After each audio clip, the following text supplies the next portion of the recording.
Un saludo cordial a todos mis compañeros de estudio de la carrera Derecho. En la Universidad Nacional Experimental de los Llanos Occidentales Ezequiel Zamora, UNEYES Barinas, Venezuela, en la modalidad semipresencial de estudios a distancia. En esta oportunidad, cursantes del subproyecto Derecho Romano. Mi grupo para esta actividad está conformado por mis compañeros Contreras Yajaira, Quintana Pedro, Soto Ana y quien les habla, Soto Glente. En esta oportunidad vamos a hablar un poco sobre las clases de acción, pero para entrar en materia es importante conocer o refrescar la memoria, sabiendo qué es la acción. Y para Celso, y nos lo confirma Justiniano en sus instituciones, que la acción no es otra cosa que el derecho de perseguir en juicio lo que a uno se le debe. ¿Qué quiere decir esto? Esto quiere decir que en el derecho romano la noción de acción es considerada como sinónimo de un conjunto de ritos sagrados y procedimientos ineludibles. Será hasta la puesta en práctica del llamado procedimiento formulario del derecho romano, procedimiento per fórmula, que el derecho de acción pasa a ser el propio derecho material que se exige y deduce dentro del juicio. Es importante hablar sobre las clases de acción y para ello vamos a empezar con las primeras clasificaciones. Acciones civiles y honorarias. Las acciones civiles y honorarias. ¿Qué es una acción civil? Son aquellas concedidas por el derecho civil para proteger relaciones jurídicas por el contempladas. Dichas acciones encuentran su fuente en el derecho civil. Las acciones honorarias, aquellas creadas y concedidas por el magistrado, normalmente por el pretor, por ello también denominada pretoria, para proteger relaciones no contempladas por el derecho civil. Y estas, a su vez, se clasifican en acciones útiles, acciones ficticias y acciones in factum. Las acciones útiles son aquellas que se inspiraban en algún modelo del derecho civil. Las acciones ficticias se inspiran en una acción civil, pero además el magistrado ordenaba al juez en la fórmula respectiva sustituir un hecho real por una ficción. Y las acciones in factum no se basan en ninguna acción análoga de derecho civil, sino en una situación de hecho no reconocida por él.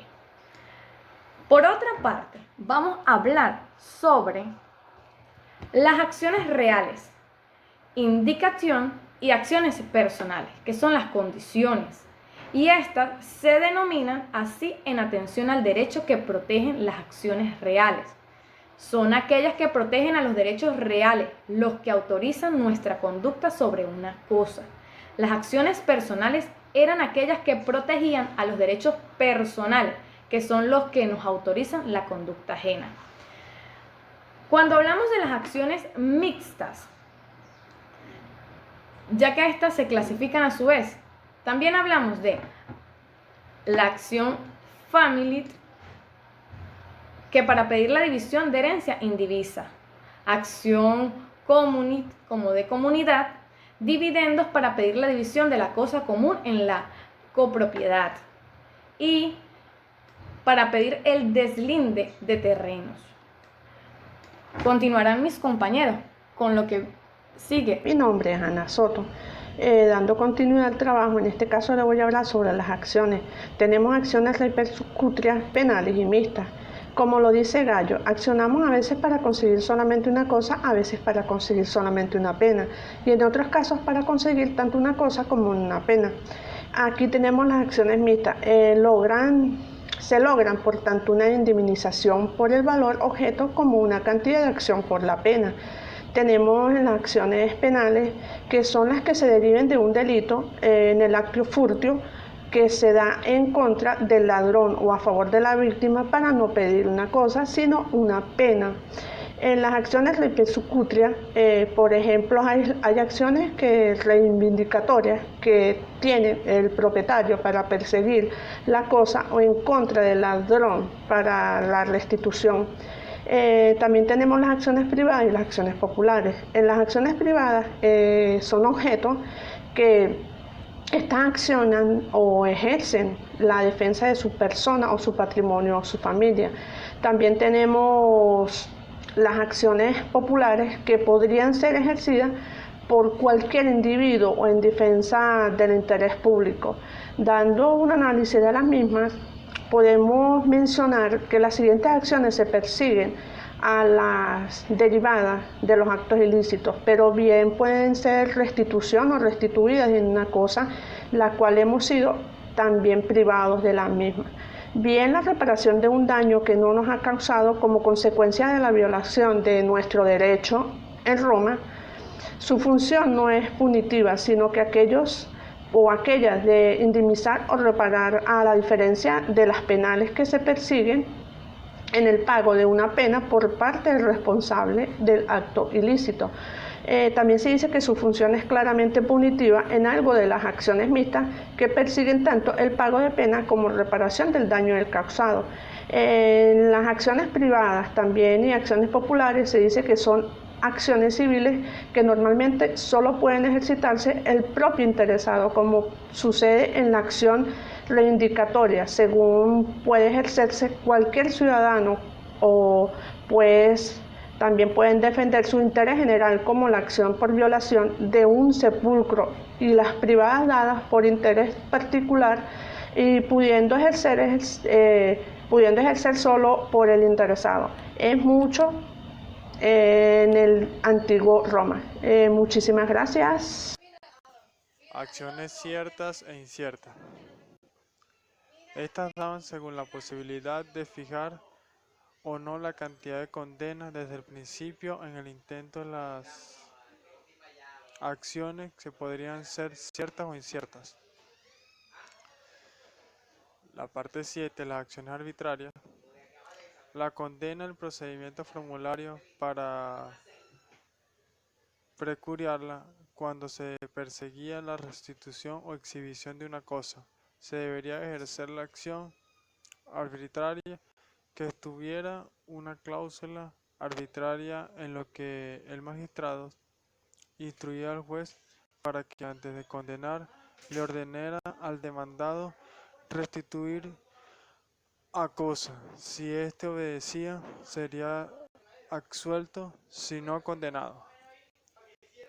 En estas partes, en estas dos que se acabaron de decir, en una es más que todo, en la parte ciertas o inciertas, es donde fijan una posibilidad de una condena, con una cantidad de años en base a un principio.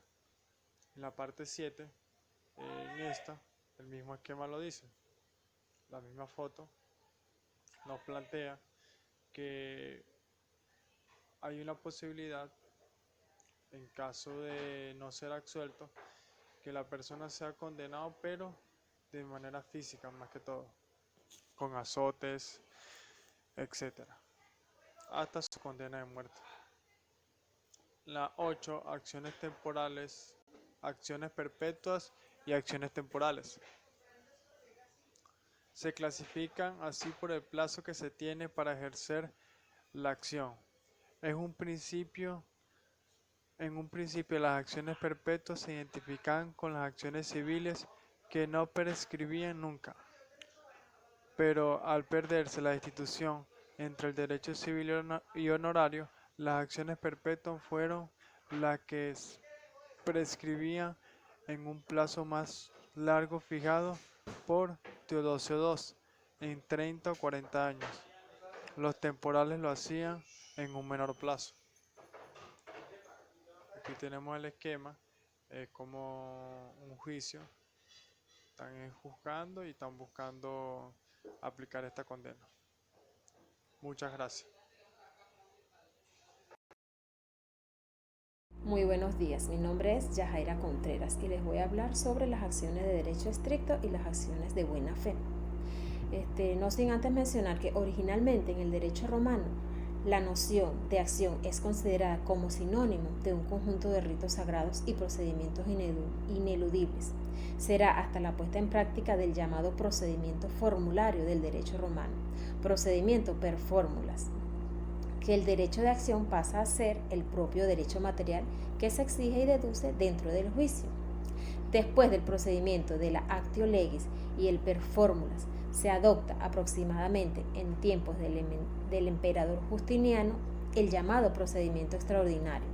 En esta etapa, la evolución del derecho procesal y la acción es concebida como el derecho de perseguir en juicio lo que a uno se le debe. Dicha definición ha caído en desuso en el derecho procesal post-romanista, ya que perteneció a la etapa precientífica del proceso, pues concibe la acción con el derecho material que se discute en juicio, es decir, señala que ambos son equivalentes de tal modo que quien tiene acción tenía el derecho y no podía obtener otra cosa del órgano jurisdiccional que una resolución favorable. Cuando hablamos de derecho estricto, nos referimos a que son todas aquellas en cuya fórmula no se dejaba al juez resquicio alguno para valoraciones discrecionales o equitativas, por ejemplo, la acción que nace del mutuo o la estipulación. Estas corresponden cuando el juez emite su decisión y debía atenerse a los términos planteados en el proceso, sin tener la facultad para tomar en cuenta otras circunstancias. En las acciones de buena fe, el juez está facultado para investigar e interpretar. En la fórmula de las acciones de buena fe, por el contrario, se atribuía al juez un amplio poder discrecional para valorar y tomar en consideración cuanto por las partes se hubiese alegado, según criterios de buena fe. Así, las acciones que nacen de la compraventa del depósito u del mandato, podría afirmarse que, tanto actualmente como ya en el derecho justiniano, todas las acciones han de reputarse de buena fe. Cuando hablamos del principio de la buena fe indica que las personas deben celebrar sus negocios, cumplir sus obligaciones y en general emplear con los demás una conducta leal. La lealtad en el derecho se desdobla en dos direcciones. Primeramente, lealtad activa. Cada persona tiene el deber de emplear para con los demás una conducta leal, una conducta ajustada a las exigencias de decoro social. En segundo término, la lealtad pasiva. Cada cual tiene el derecho de esperar de los demás esa misma lealtad. Muchísimas gracias.